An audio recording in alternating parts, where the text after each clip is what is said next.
Hello and welcome to episode 1 of my Caesar 4 tutorial Let's Play series. This episode will be an introduction to Caesar 4. I enjoy playing simulation and strategy games, so I thought I would share with you one of the best I have ever played. But please remember that is just in my opinion, because we all enjoy playing different types of games. Caesar 4 was released in 2006. It met with a poor reception, and in my opinion there was two main reasons for this. One, it required a good graphics card to play it, which is mute now because most computers will be up to spec. And number two, it starts with a tutorial campaign and the maps are small. At the time, players assumed this was the size of all the maps. They did not realise that they actually get huge. I remember reading the reviews for the game when it was released. They did not realise the masterpiece of software that they had at hand, and so it did not fare well. This series is for those of you that like city builder strategy games. I intend to show the game from beginning to end, so you, my dear viewer, can make an informed decision as to whether you believe this is a good game or not. If you like city building games with resource management and warfare, then you are off to a good start. The game simulates city administration in ancient Rome. There are 3 campaigns: Kingdom, which is the tutorial, Republic, which is economical, and Empire, which is military. Basically economical and military campaigns. I will try to show them all in this series. Caesar 4 is not on Steam, but it is on GOG.com. It is priced at £6.89 or $10. If you go to heavengames.com, you will find a downloadable demo. It was developed by Tilted Mill Entertainment, and I will put all of the web links in the description for this video. So I will start this series by playing through the tutorial first. This will help me remember the finer points, but it will also hopefully give you a clear picture of how to play. So I've skipped over the intro because it didn't really give me a chance to introduce the episode before the intro, so I've skipped through to leave, for those of you that do decide to try Caesar 4, a little surprise for you with the intro. So here we go, we can start a new game, load a save game. Caesar Online, I'm not sure whether that still is running, because remember this is 10 years old, this game. Here we have the settings. For those of you that are frowning upon the age of the game, check out the resolution that I will be playing with. So that should tell you that it's going to be a nice looking game. Okay, so we have the video, we have audio, and we have interface. You can see all the settings I've got set, everything maxed out. If we go to the audio is, I've turned the music off so you don't really hear that. The sound effects is a difficult one because the sound effects are good in general, but when you get fires or rain they tend to be really loud, so I tend to turn them down. The speech I keep up full, so hopefully I've adjusted the volumes accordingly. I will watch this episode afterwards and see. Anyway, so there we are. That's how you adjust the sound and the graphic settings, and also other settings if you wish. Down here you can create your own custom scenarios by clicking on that.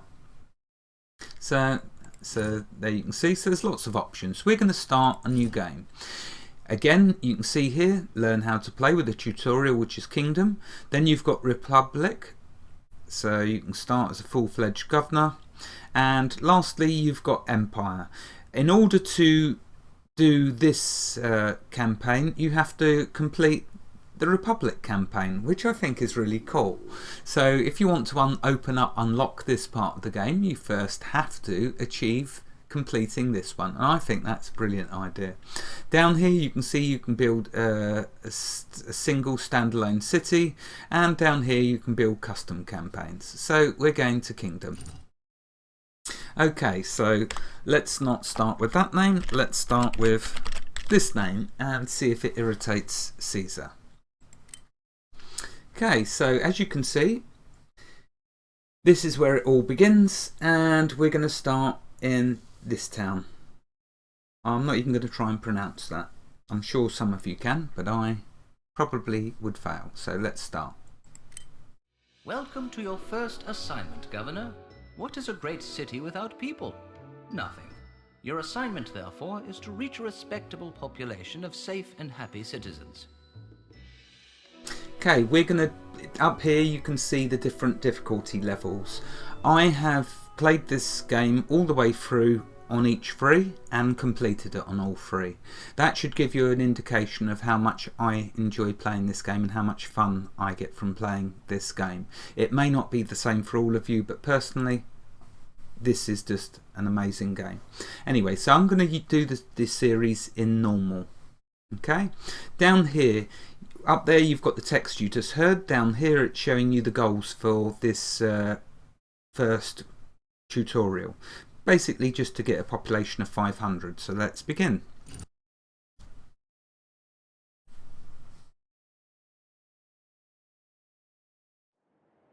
Let's get right to work. To start, you'll need some plebs to move into the city. As the labour class, plebs are the backbone of your city's economy. Build some insulae to attract plebs to your city. You will need 4 occupied insulae to move on in this assignment.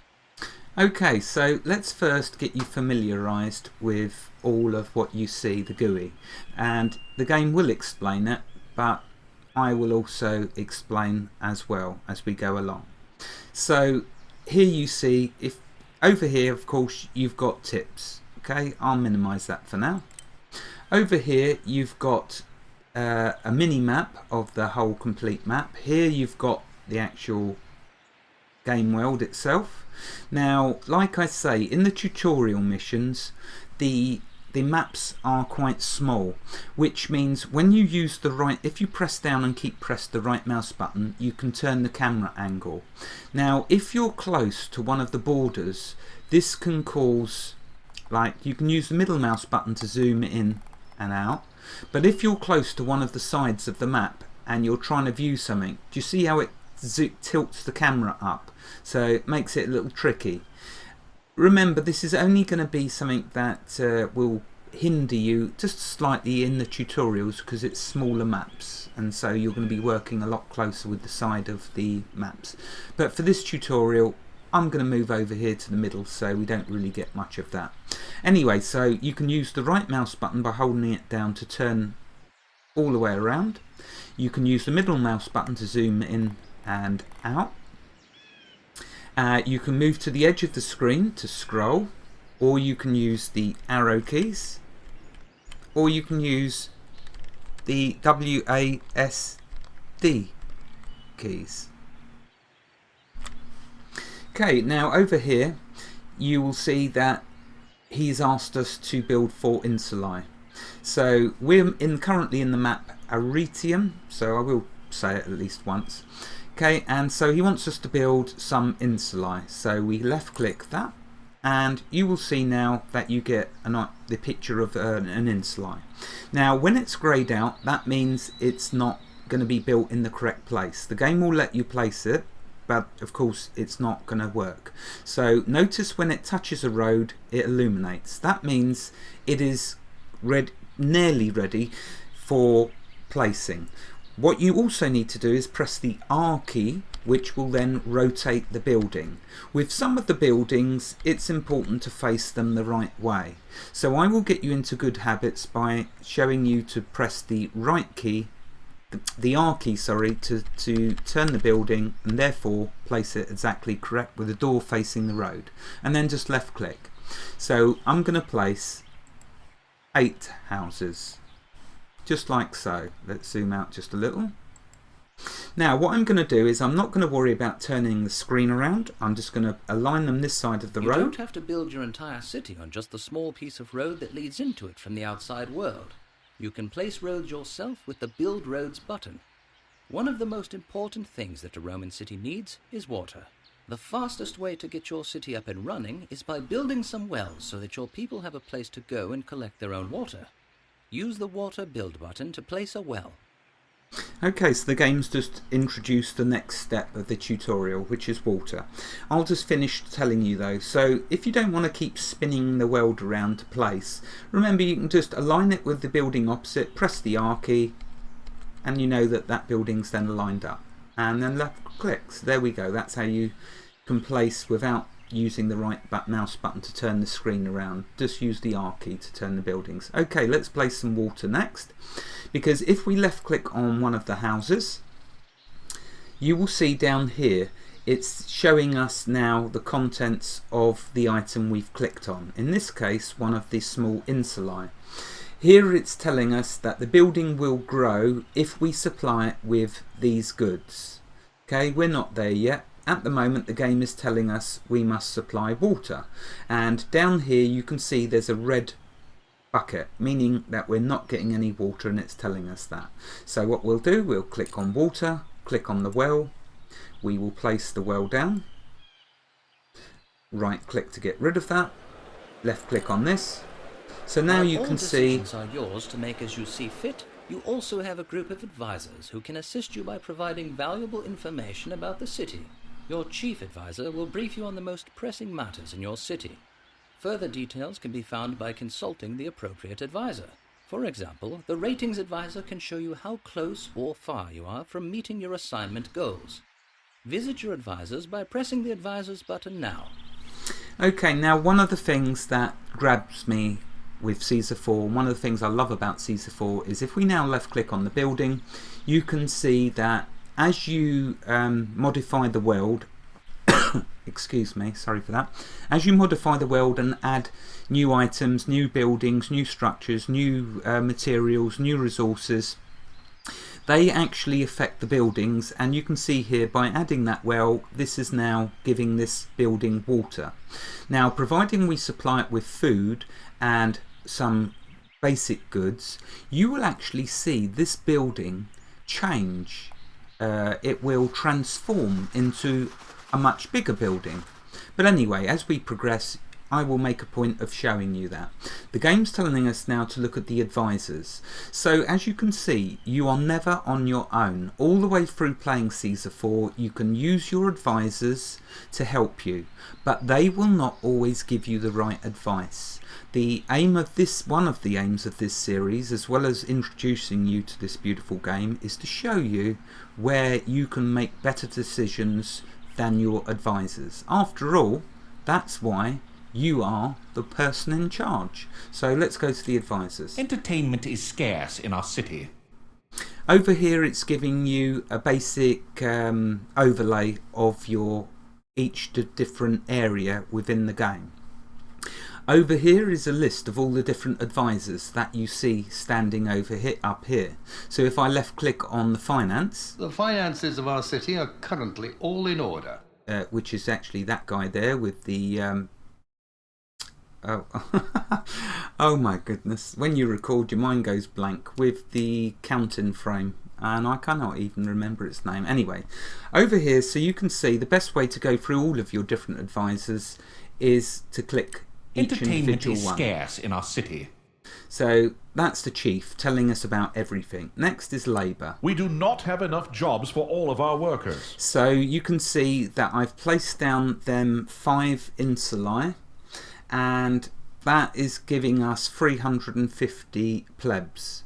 So you can, and then once we start placing factories, you'll see that the plebs will deduct from this and go into work. It will make sense as we go along. Next, the finances of our city are currently all in order. So you can see your finances. So these pretty much, I'll show these more as we go along. They're all important and they all help. The ratings shows you the objective of this particular mission. So if you go over here, you'll see you must get this much population on this assignment. So it's telling us what we need to get to achieve. For all the others, they're all set at 0.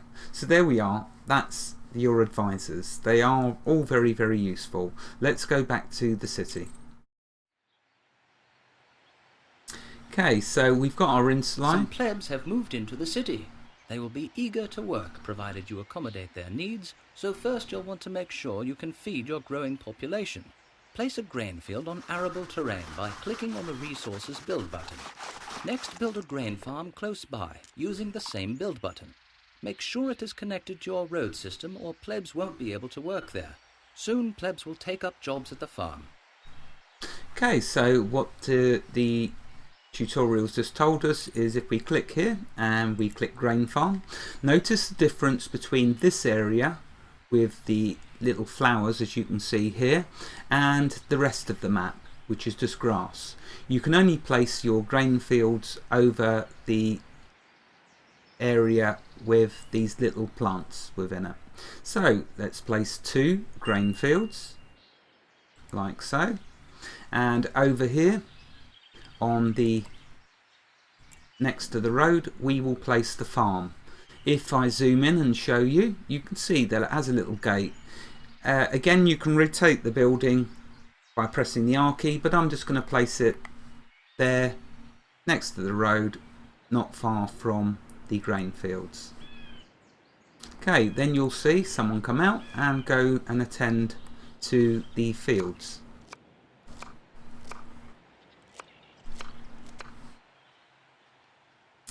And then you will see the actual fields start to slowly grow.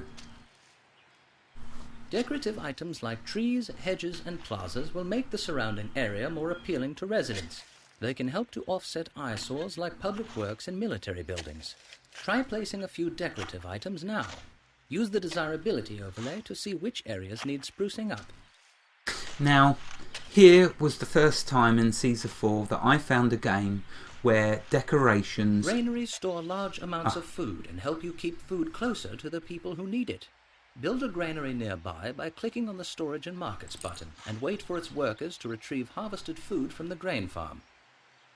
Right, okay, I was hoping he'll finish. Right, just to finish on this, Caesar 4 was the first time I found a game where understanding decorations was so important. In some of the later missions in the economical campaign, it's a must that you fully comprehend and master decorations, which I am going to show you and enable you to.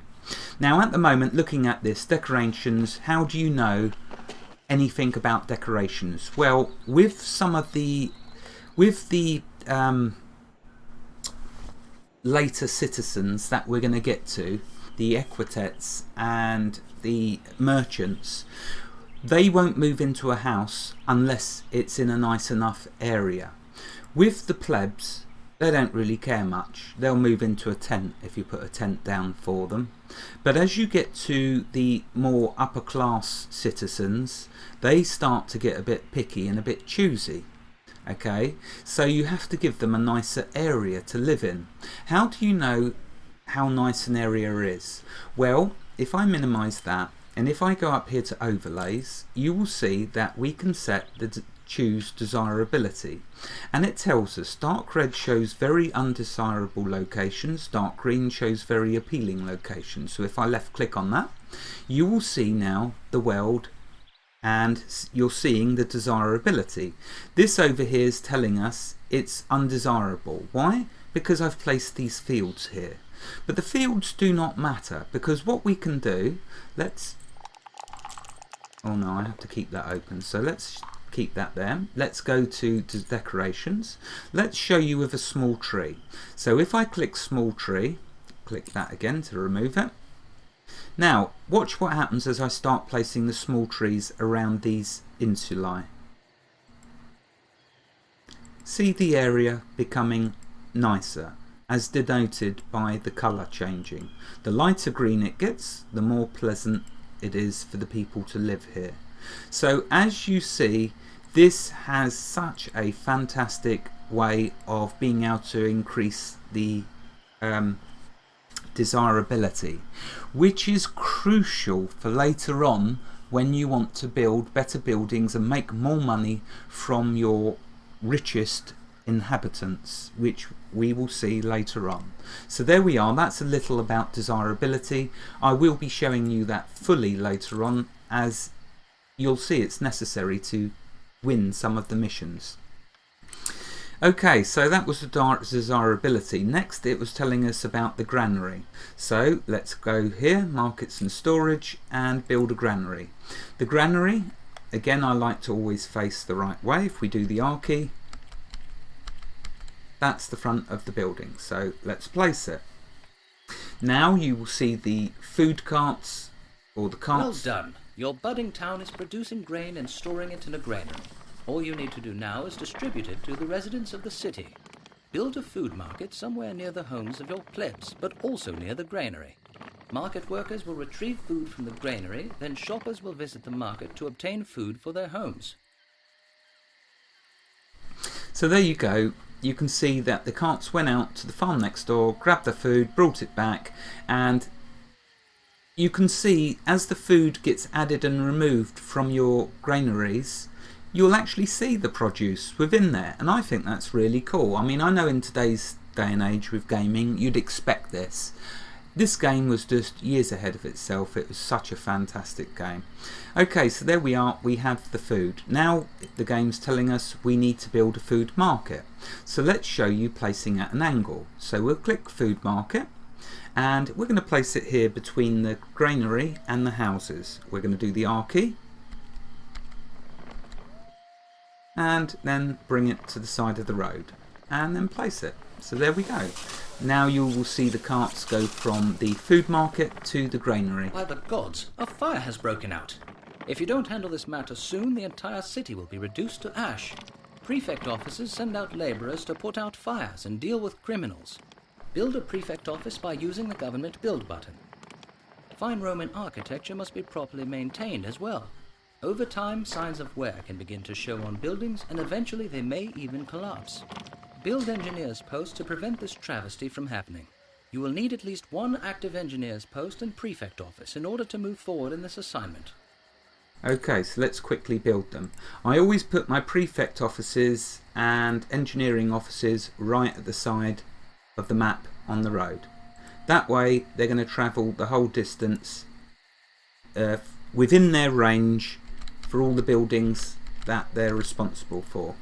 So as you can see, I've placed both of them. They're now going to walk along the road. Very good, Governor. The prefects and engineers will be sure to keep your city safe.